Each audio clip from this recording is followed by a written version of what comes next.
Oke, saya mulai. Assalamualaikum warahmatullahi wabarakatuh. Waalaikumsalam warahmatullahi wabarakatuh. Untuk memulai pembelajaran pada siang hari ini, coba dipimpin berdoa ketua kelas, silakan. Berdoa mulai. Bismillahirrahmanirrahim. Raditu billahi rabba wa bil islami dina wa bi Muhammadin nabiyya wa rasulah. Rabbi zidni ilma warzuqni fahma. Amin. Amin, alhamdulillah. Kita masih diberi kesempatan untuk berkumpul pada siang hari ini ya, meskipun agak panas, mendung, mau hujan gitu ya. Tapi alhamdulillah kalian tetap semangat ya. Oke, kira-kira ini siapa yang tidak masuk temannya ini? Saya absen dulu. Ini yang tidak masuk Sidkiana, Salehatul sama Nurul Aisyah ya? Ada apa? Acara apa? Olimpiade. Keren ini anak ini berarti. Oke, tidak apa-apa, sudah saya tulis yang tidak masuk. Sekarang kita akan mempelajari tentang gerak lurus berubah beraturan, gitu ya. Kemarin kita sudah mempelajari gerak lurus beraturan, di mana kemarin sudah melakukan praktikum, gitu ya, tentang gerak lurus beraturan, membedakan jarak perpindahan, kecepatan dan kelajuan. Selanjutnya di sini masih ada kaitannya tentang yang kemarin, tapi beda. Kemarin kecepatannya konstan, yang sekarang yang akan dipelajari adalah kecepatannya ketika berubah. Ketika berubah itu bagaimana? Berarti akan mengalami perubahan kecepatan. Nah, itu yang disebut dengan gerak lurus berubah beraturan yang akan kita pelajari sekarang ini. Bagaimana nanti? Nah, tunggu sebentar ya. Jadi seperti itu. Nah, sebelumnya sudah siap belajar? Sudah ini ya, sudah on fire, sudah bawa laptop semua? Sudah. Oke, sudah bawa alat-alat yang sudah saya minta kemarin, kalkulator, sudah ya? Oke, kertas milimeter blok nanti saya ambilkan. Gitu ya? Oke. Sekarang tujuan pembelajaran pada siang hari ini adalah seperti ini. Setelah kalian mengikuti kegiatan pembelajaran menggunakan model problem based learning atau PBL dengan metode literasi, percobaan virtual dengan Java Lab nanti, dan diskusi kelompok lalu presentasi, maka kalian yang pertama dapat menganalisis percepatan benda pada ticker timer dengan benar, menganalisis gerak benda yang berubah beraturan dipercepat dan diperlambat dengan tepat, membandingkan dua keadaan benda yang bergerak lurus berubah beraturan dengan tepat, menganalisis tabel dan grafik VT gerak benda yang mengalami GLB dan GLBB dengan tepat. Bagaimana sih gambarannya tentang gerak lurus berubah beraturan tadi? Pernah di lampu merah ya? Di lampu merah pernah kan? Ada yang tidak tahu lampu merah?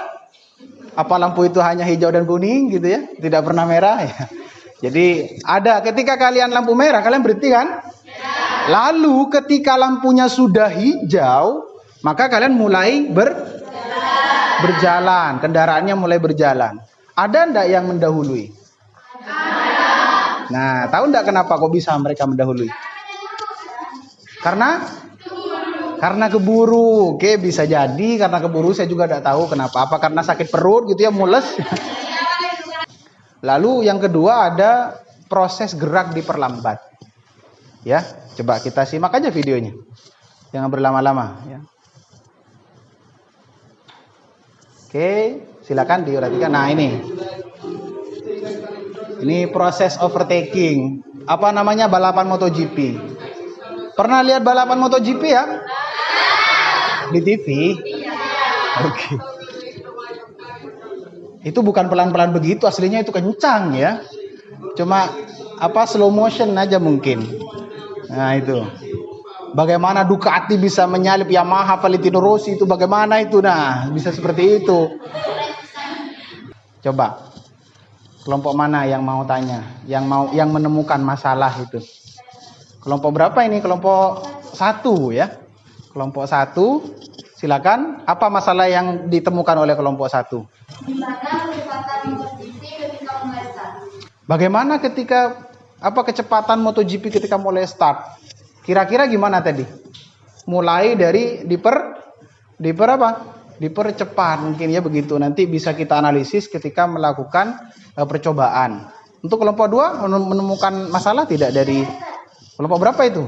Kelompok 4 ya? Kelompok 4 kan? Bagaimana cara pembalap menyeimbangi kecepatannya kiranya menang. Bagaimana mengatur keseimbangan sekira menang? Tidak ada kaitannya dengan kecepatan ya? Mengontrol kecepatannya. Oh gitu ya, tergantung. Itu masalah teknik nanti ketika pembalapnya sudah di race ya, sudah di lintasan. Nah, untuk menyelesaikan beberapa masalah-masalah yang kalian temukan dari 2 kasus ini, maka kemarin sudah saya bentuk kelompok-kelompok belajar ya, sudah sesuai kelompoknya ya. Ini kelompok 1, kelompok berapa ini? 2, 3, 4 dan kelompok 5. Oke, sebelum kalian menganalisis ini sudah dipelajari ya bahan ajar yang sudah saya berikan pertemuan sebelumnya? Oke, sudah diterima semua, ada kan ya? Nah, kalian harusnya baca dulu kan sudah dipeseni kemarin. Pakai laboratorium virtual gitu ya. Oke, saya berikan LKPD-nya dulu. Ini LKPD-nya.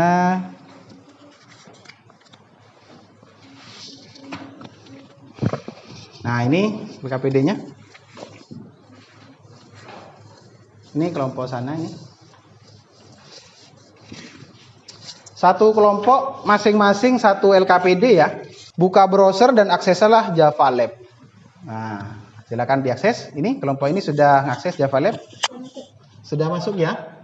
Oke, kelompok ini sudah? Kelompok ini sudah? Oke. Kelompok itu sudah? Sana sudah ya? Itu sudah? Oke. Disiapkan. Kita perhatikan di sini langkah-langkahnya. Sudah? Silakan diberi tanda. Gimana? Oh, jangan dari bawah sekali, paling tidak dari 2 meter ini. Dari 2 meter ke atas, jangan terlalu ke bawah ya, terlalu mepet nanti. Coba kalian mulai dari 2 meter atau mulai dari 3 meter.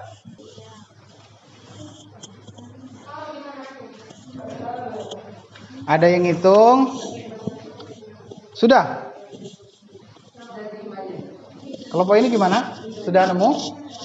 Di-download dulu biar kelihatan. Oh.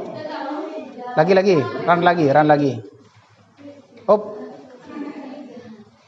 Reset dulu. Nah, di-run. Oh. Nah, itu di-download dah. Download. Ah, itu. Ya, oke. Buka dah langsung. Jangan usah di itu. Nah, langsung buka. Nah, diperbesar. Loh, kelihatan kan? Sudah? Ini sudah ngisi itu ya. Tabelnya sudah diisi. Nah, kalian kalau sudah ngisi tabel, sudah ngitung, bisa buat grafik ya. Ntar lagi saya bagikan. Ini sudah? Kalau sudah, saya akan mau menjelaskan tentang bagaimana cara membuat grafik hubungan kecepatan terhadap waktu untuk kasus gerak lurus berubah beraturan. Nah, dalam ticker timer itu tadi, geraknya semakin cepat apa semakin lambat dari troli itu? Semakin cepat kan turun ya kan? Oh, ini kan waktu. Lah, ini kan kecepatan. Kamu kan sudah nulis kecepatannya berapa? V1-nya sekian, V2-nya sekian. Ya sudah. Nah, kalau seperti ini kan selisihnya hampir 3 ya.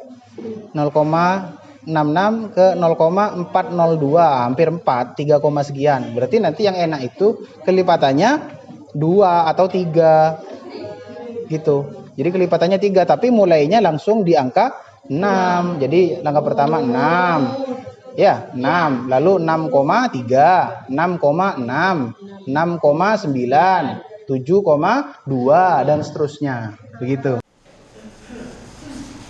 Assalamualaikum warahmatullahi wabarakatuh. Waalaikumsalam warahmatullahi wabarakatuh. Dibandingkan ya dengan pekerjaan kalian.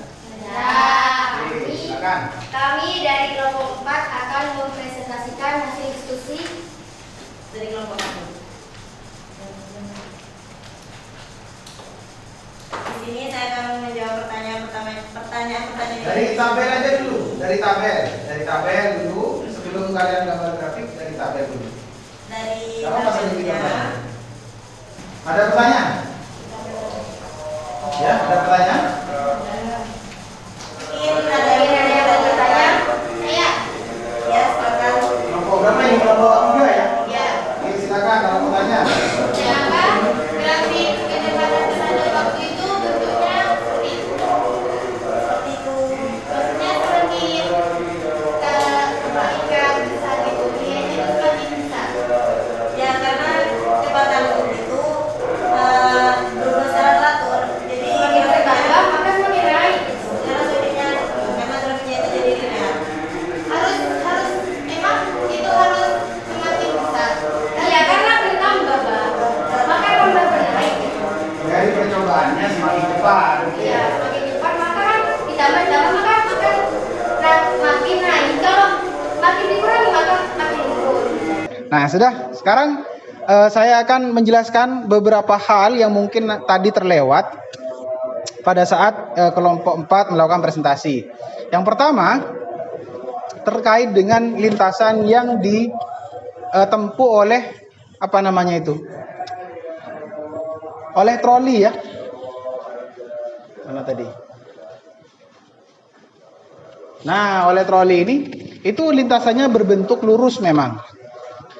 Lurus, kenapa dia harus miring? Biar trolinya bisa bergerak. Jadi bisa diketahui kalau bendanya ke bawah nanti bisa kecepatannya semakin apa? Semakin meningkat ya atau semakin cepat. Nah, karena proses penambahan kecepatan secara teratur itulah maka dikatakan bahwa troli itu bergerak lurus, berubah beraturan, dipercepat. Contoh soal yang ada pada bahan ajar, coba perhatikan gambar di bawah itu. Ada grafik hubungan kecepatan terhadap waktu. Mobil A dan mobil B bergerak pada lintasan dan arah yang sama. Tentukan A percepatan mobil A, yang B percepatan mobil B, yang C kapan mobil A dan mobil B saling menyalip. Jarak tempuh kedua mobil saat saling menyalip berapa? Nah, coba perhatikan di sini. Kita lihat yang pertama, untuk menentukan nilai dari percepatan suatu benda dilihat dari grafik hubungan V terhadap T, itu tidak perlu menghitung pakai rumus ya kalau angkanya sudah ada. Boleh pakai rumus yang di atas itu, yang di bahan ajarnya, atau pakai rumus gradien. Jadi 20 menit, 25 menit saya kira cukup untuk mengerjakan soal valuasi. Dikerjakan sendiri-sendiri ya. Nanti yang kerja sama saya suruh kerja bakti loh ya. Oke. Ya, silakan dikerjakan.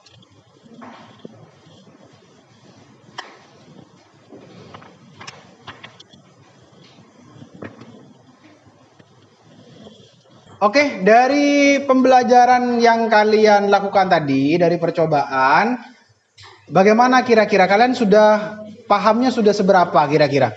Apakah sudah sebagian besar paham atau masih banyak sekali yang tidak paham? Gimana? Sudah banyak yang paham tapi kan ya?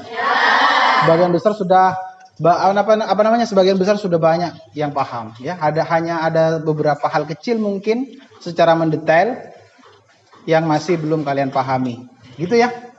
Oke, ada pertanyaan lagi tidak sebelum saya tutup? Nah, sebelum saya tutup, kalian jangan lupa pelajari gerak lurus berubah beraturan ini. Di pertemuan berikutnya kita masih akan GLBB karena hanya 1 jam, maka pertemuan berikutnya nanti hanya studi kasus, tidak ada percobaan lagi seperti ini. Gitu ya. Oke, sudah. Itu saja pertemuan pada hari ini, semoga bermanfaat. Ntar lagi waktunya siapa? Ustadz Bambang ya? Mengajar apa Ustadz Bambang? Kimia. Oke, nanti waktunya Ustadz Bambang. Sudah, itu saja hari ini. Semoga kalian senang hari ini, ada ilmu yang bisa dimanfaatkan dan barokah gitu ya. Oke, saya akhiri. Assalamualaikum warahmatullahi wabarakatuh.